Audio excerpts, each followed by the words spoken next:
Wakil Ketua DPD RI Gusti Kanjeng Ratu Hemas berharap kasus yang menimpa Angelin menunjukkan tidak adanya kepastian dan pelindungan hukum bagi anak-anak di Indonesia. Banyak kasus seperti Angelin yang menimpa anak Indonesia, namun belum terungkap dan sepenuhnya mendapat pelindungan hukum. Bagi para orang tua diharapkan tidak sepenuhnya percaya dan menyerahkan begitu saja anaknya untuk diadopsi tanpa adanya tenaga pendamping yang mengawasi pertumbuhan anak-anak. Jikapun diadopsi harus melalui aturan sehingga nantinya jika tersangkut hukum, maka sang anak akan mendapat keadilan dan payung hukum yang kuat. Wakil DPD RI ini juga mengajak semua pihak untuk lebih peduli terhadap anak-anak dan segera melaporkan jika menemui kriminalitas terhadap anak-anak.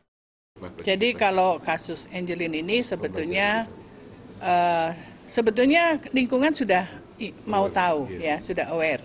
Tapi yang jelas kita tidak bisa melihat bahwa menyerahkan seorang anak kepada orang tua asuh itu harus betul-betul menjadi perhatian kita, tidak di rumah sakit lalu diberikan atau di panti lalu diberikan, tapi harus ada konseling. Apakah memang dia mampu menjadi orang tua asuh?